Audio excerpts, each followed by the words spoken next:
I was the strong child. The one who didn't cry too loud. The one who didn't ask for much. The one everyone trusted to handle it. And because of that, no one ever asked if I was okay. In my family, strength wasn't praised. It was expected.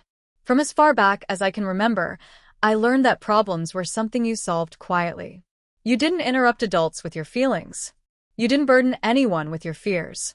You smiled, nodded, and did what needed to be done. My parents were good people. At least, that's what everyone said. Hardworking, responsible, loving in their own way. They kept food on the table, paid the bills on time, and showed up to school events when they could. From the outside, we looked like a stable, normal American family. But inside our house, emotions were handled like messes, something to clean up quickly and move past. I learned early that crying made people uncomfortable. When I cried, my mother would sigh, exhausted, and say, "You're strong. You'll be fine." My father didn't know what to do with tears at all. He'd pat my shoulder awkwardly and remind me that other kids had it worse. So I stopped crying. Not because I didn't feel pain, but because I understood that my pain had no place to land. I had siblings. They were younger, louder, more expressive. When they were upset, the house reacted. Voices softened. Attention shifted. Plans changed. Their emotions were treated like emergencies. Mine were treated like background noise. Teachers loved me. "So mature for your age," they'd say. "So independent." I got good grades, never caused trouble, never asked for help. Adults mistook my silence for confidence, my self-reliance for strength. No one realized I was quiet because I didn't believe anyone was coming. When my parents argued, I became invisible. I learned how to read the room, how to sense tension before words were spoken. I knew when to disappear into my bedroom and when to step in and distract my siblings. I became the emotional buffer, the shock absorber that kept everyone else from falling apart. At 10 years old, I knew how to make dinner. At 12, I knew how to comfort my mother when she cried. At 14, I knew how to lie and say I was fine. I was praised for being easy. No one asked what it cost me. I remember one night clearly. My father had lost his job. The house felt heavy, like the air itself was holding its breath. My mother sat at the kitchen table staring at unpaid bills. My siblings were scared, asking questions, crying. I didn't cry.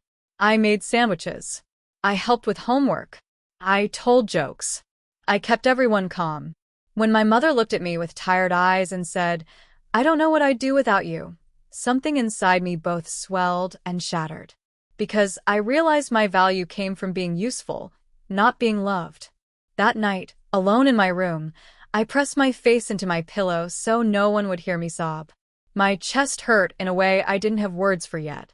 I felt lonely even though the house was full. That was the first time I understood this truth. I could be surrounded by people and still be completely alone. As I grew older, my role solidified. I was the dependable one, the fixer, the emotional adult in a child's body. When things went wrong, people turned to me, not to comfort me, but to help them. "Can you handle this? You're so strong. I know you'll understand." No one ever said, "This shouldn't be your responsibility." By high school, I was exhausted in a way sleep couldn't fix. I carried everyone's stress like it was mine to hold. Friends leaned on me. Teachers relied on me. My family expected me to manage without complaint. I didn't know how to say no. I didn't know how to ask for help. I didn't know how to admit I was drowning. When I finally tried just once, I was met with confusion. "You? Struggling?" someone laughed. "You're the strongest person I know." And just like that, the door closed again. I learned that being strong meant being unseen. I started to believe that my worth depended on how much I could endure. That love was something you earned by being useful, quiet, and accommodating. I learned to minimize my needs before anyone else could. If I didn't need anything, I couldn't be disappointed. If I didn't expect support, I couldn't feel abandoned. At least, that's what I told myself. But pain doesn't disappear just because you ignore it. It settles. It waits. It grows roots. By the time I reached adulthood, I was functional but hollow. On paper, I was successful, responsible, put together. People admired me. They came to me for advice, for stability, for reassurance. No one saw the cracks. Inside, I felt like a house built on silence, strong walls, empty rooms. I entered relationships the same way I entered my family role, giving, understanding, overfunctioning. I attracted people who needed saving, people who took without noticing, people who loved how strong I was, but never asked why I had to be. And I let them. Because it felt familiar. Because being needed felt like being loved. But every time I went home at night, alone with my thoughts, the same question echoed in my chest. What happens if I stop being strong? I didn't know the answer yet. I only knew I was tired. Tired of carrying everyone. Tired of being overlooked. Tired of being praised for surviving things that should have broken no child. I was the strong child. And no one ever checked on me. Not because they didn't care, but because strength made them assume I didn't need it. And that assumption shaped my entire life. I didn't break all at once. That's what people don't understand about the strong ones. We don't collapse dramatically. We unravel quietly, piece by piece, while still showing up, still smiling, still saying I'm fine. My body noticed before my mind did. It started with exhaustion that sleep couldn't touch. I'd wake up tired, go through the motions of my day, and crawl back into bed feeling like I had run a marathon without moving an inch. My chest felt tight for no clear reason. My heart would race while I was standing in line at the grocery store, doing nothing more than choosing cereal. Doctors told me it was stress. Friends told me to take a break. Family told me I was strong. I'd get through it. That word again. Strong. I didn't know how to explain that strength was the problem. The first real crack happened on a Tuesday. Ordinary. Unremarkable. I was at work, staring at my computer screen, when suddenly my hands started shaking. My vision blurred. I couldn't catch my breath. I was convinced I was dying. A panic attack, they called it later. At the time, all I knew was that my body had slammed the brakes on a life that never slowed down. I locked myself in a bathroom stall, sitting on the cold tile floor, trying not to make a sound. Even in that moment, terrified, spiraling, I worried about inconveniencing someone if they heard me cry. That's how deeply the role had embedded itself. I went home early that day. No one noticed. No one asked why. I sat on my couch in silence, staring at the wall, realizing something terrifying. If I disappeared for a while, the world would keep going. I had spent my entire life holding everyone else together, but no one had learned how to hold me. Memories I had buried began surfacing, moments I had brushed off as normal. Being praised for not needing attention. Being overlooked because others were louder. Being told, "We don't worry about you, you're fine." I wasn't fine. I had just learned how to hide it well. In the weeks that followed, I tried to do something radical. I tried to ask for help. It felt unnatural, like speaking a language I had never learned. I told a friend I was struggling. She listened, nodded sympathetically, and said, "I get it, but you'll figure it out. You always do." I told a family member I felt overwhelmed. They smiled and replied, "You've always been the strong one." Each response landed like a quiet dismissal. Not cruel, just careless. I started to realize something painful. People weren't ignoring my pain because they didn't care. They were ignoring it because my strength made them comfortable. If I was okay, they didn't have to worry. If I was strong, they didn't have to change. If I handled it, no one else had to. So, I stopped explaining. Instead, I started listening to myself for the first time. I noticed how my stomach clenched every time I said yes when I meant no. How resentment simmered beneath my calm exterior.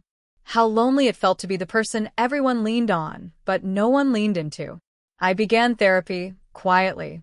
I didn't tell anyone at first. It felt shameful, like admitting failure. Sitting across from a stranger, I struggled to answer the simplest question. "How are you feeling?" I didn't know. No one had ever asked me to look. Over time, words came. Anger. Grief. Exhaustion. The therapist said something that cracked me open. You weren't strong. You were unsupported. I cried harder than I ever had, because finally someone saw the difference. I began to understand that my strength wasn't a personality trait, it was a survival strategy. I had learned to be self-sufficient because no one made space for my needs. I had learned to minimize myself to keep peace. I had learned that being easy made me lovable. That realization hurt, but it also freed me.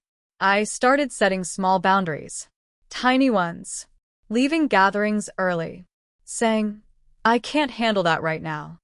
Letting messages go unanswered without explaining myself. People noticed. Some were confused. Some were offended. A few pulled away. That was another lesson no one warns you about. When you stop being strong for others, some people lose interest. And yet, something inside me felt lighter. For the first time, I allowed myself to rest without guilt, to be sad without justifying it, to admit that I was tired of being everyone's safety net. I grieved the child I had been, the one who learned too early that love was conditional, the one who believed strength meant silence, the one who needed comfort but learned to provide it instead. I wished I could go back and check on that child. So I did the next best thing. I became the adult who finally asked, "Are you okay?" Not as a performance, not as a role, but as an act of self-respect. I was still strong, but no longer at the cost of myself. And for the first time in my life, someone was finally checking on me. Me. Learning to stop being the strong one didn't feel empowering at first. It felt terrifying. When you've built your entire identity around being reliable, calm, and unbreakable, letting go of that role feels like stepping into a void. I didn't know who I was without it. I didn't know how to exist if I wasn't holding everything together. Strength had become my currency. Without it, I feared I would be worth nothing. As I began setting boundaries, I noticed how deeply my family relied on my silence. They were used to me adapting, smoothing things over, absorbing discomfort, so no one else had to. When I stopped doing that, even gently, the balance shifted, and not everyone liked it. The first real confrontation came during a family gathering. It was loud, familiar, comforting in the way only old habits can be. My siblings were arguing about something small, voices rising, tension thickening the air. Normally, I would have stepped in, made a joke, changed the subject, pulled everyone back into harmony. This time, I stayed quiet. The argument escalated. Someone looked at me and said, "Can you do something?" And for the first time in my life, I said, "No." The word felt heavy in my mouth. The room went still. My mother frowned. "That's not like you." She wasn't angry, just confused. That almost hurt more. She wasn't reacting to my need. She was reacting to the disruption of the role I played. I realized then that my strength had never just been about me. It had been a system everyone benefited from.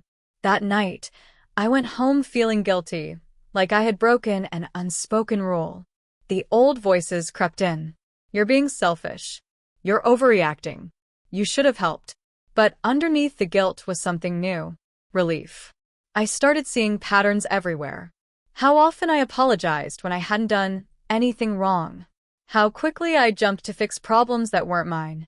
How uncomfortable I felt when someone else was upset, as if their emotions were my responsibility. These weren't personality traits. They were learned behaviors. In therapy, I talked about my family more openly, about how love had been expressed through responsibility instead of affection, about how praise came when I performed well, not when I was vulnerable, about how no one had ever sat beside me and said, "You don't have to be strong here." The therapist asked, "What would have happened if you weren't strong?" I didn't know. That scared me, because somewhere deep inside, I believed everything would have fallen apart. That belief was the heaviest thing I carried. Slowly, I tested it. I let myself be quiet without being helpful. I let people solve their own problems. I let discomfort exist without rushing to ease it. And the world didn't end. People adjusted. Or they didn't. Some relationships became strained. A few faded entirely. Those losses hurt more than I expected. I had always been proud of being dependable, of being the one everyone counted on. When that was no longer true, I felt invisible in a new way. But this invisibility was different. It wasn't loneliness. It was space.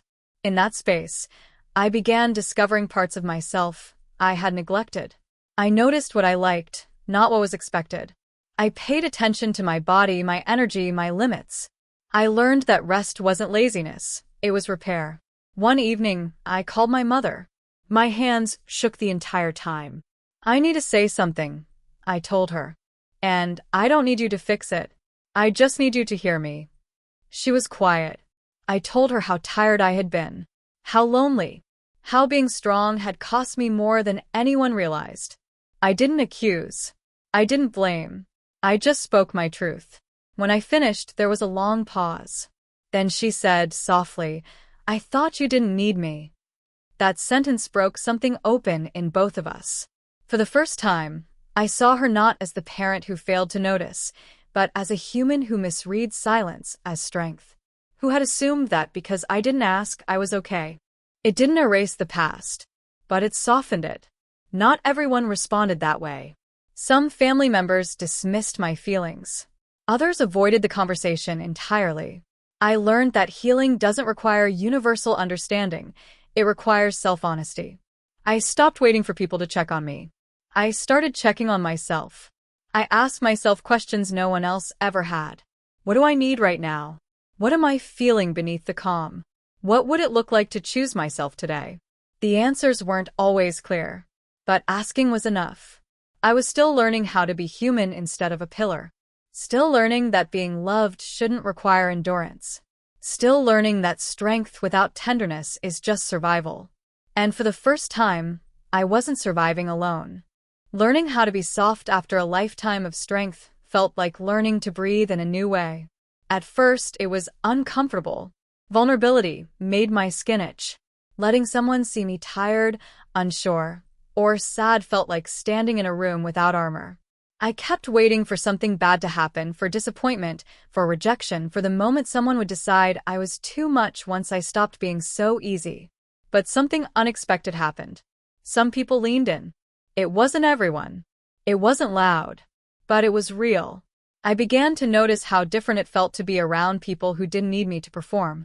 People who didn't look at me as a solution, a fixer, or a steady presence, but as a person. They didn't rush to fill silences or minimize my feelings. They sat with me, even when I didn't know what to say. At first, I kept apologizing. Sorry, I'm just tired. Sorry, I don't have the energy today. Sorry, I'm not very fun right now. One day, someone gently said, "You don't need to apologize for being human." That sentence stayed with me. I realized how deeply the habit ran. I had spent my entire life apologizing for taking up space, emotionally, mentally, physically. Even now, when I was finally learning to slow down, guilt followed me like a shadow. Guilt for resting. Guilt for saying no. Guilt for choosing myself. In therapy, we talked about grief. Not the obvious kind, the quiet kind. The grief of never having been taken care of the way I needed. The grief of a childhood where responsibility replaced comfort. The grief of a version of me that never got to be small. I mourned that child. I imagined sitting beside them, the younger me, legs pulled into their chest, eyes watching everything carefully. I imagined telling them what no one else had. You don't have to hold this alone. That visualization broke something open. I started doing small things that felt almost rebellious. I asked for help without explaining myself. I let people see me cry. I admitted when I didn't know the answer. And each time I survived it, my body relaxed a little more. I also began to see my family differently, not through blame, but through clarity. They had loved me in the ways they knew how. But love, I learned, isn't just intention, it's attention. They had mistaken my quiet for strength. I had mistaken their dependence on me for care. Both of us were wrong in our own ways. I stopped expecting them to suddenly become people they had never been. That expectation had kept me stuck. Instead, I adjusted my closeness. I loved them, without losing myself. I showed up when I could, not when I was depleted. Some days, the old patterns tried to pull me back. A crisis would arise and my instinct would flare. I should fix this. But now I paused. I asked myself, is this mine to carry? Sometimes the answer was yes. Often it was no. Letting go didn't make me cold. It made me honest. I also noticed how my relationships changed. I no longer chased people who only valued my strength. I didn't feel the need to prove my worth through usefulness. I paid attention to how people responded when I was tired, uncertain, or emotional. Those reactions told me everything. I learned that love feels different when it isn't earned. It's quieter, steadier, less dramatic. It doesn't demand exhaustion as proof. And slowly, I trusted it. The biggest shift came when I realized this. I didn't need someone else to finally check on me to heal. I needed to stop abandoning myself. So I did. I checked in with my body. I listened to my emotions without rushing past them. I gave myself permission to be ordinary, to be imperfect, to be soft. I was still strong, but now, strength included rest. It included asking. It included saying, "This hurts," without apologizing for it. For the first time, my life didn't revolve around holding everything together. It revolved around being whole. I used to believe that being strong was the highest form of love. That if I could endure quietly, adapt endlessly, and carry more than my share, I would finally be worthy of care. Strength, to me, was proof. Proof that I was good, that I was reliable, that I deserved a place in people's lives. Letting go of that belief didn't happen in a single moment. It happened in ordinary days, small choices that slowly reshaped who I was. I stopped rushing to reply to every message. I stopped offering solutions when someone only wanted to vent. I stopped measuring my value by how much I could give. At first, the silence felt uncomfortable. When you're used to being needed, not being needed feels like being forgotten. There were moments I wondered if I had gone too far, if I had become distant or selfish. But then I noticed something important. I wasn't empty anymore. I had energy left at the end of the day. I laughed more easily. I slept without that constant tightness in my chest. The world felt less heavy, not because problems had disappeared, but because they were no longer all mine to solve. I began redefining what strength meant to me. Strength was waking up and asking myself what I needed, instead of what everyone else expected. Strength was choosing honesty over harmony. Strength was allowing myself to be disappointed without turning it into self-blame. One evening, a younger relative came to me, eyes full of worry. They said, "Everyone says you're so strong. How did you learn to be like that?" For a moment, I didn't know how to answer. Then I told the truth. "I didn't learn it," I said softly. "I survived it. And I'm learning something different now." Their confusion mirrored my own from years ago. And in that moment, I realized how easily the cycle continues, how strength is passed down without context, how silence is mistaken for resilience. I decided then that the cycle would stop with me. I started speaking openly about emotional burnout, about the cost of being the easy one. Not dramatically, not with bitterness, just honestly. Some people listened, some didn't. But the ones who did, those conversations mattered. I also learned to sit with discomfort, to let people be disappointed in me, to accept that not everyone would understand my growth. That was hard. For someone who spent their life maintaining peace, disappointing others felt like failure. But I discovered something freeing. Discomfort is not danger. I didn't fall apart when I said no.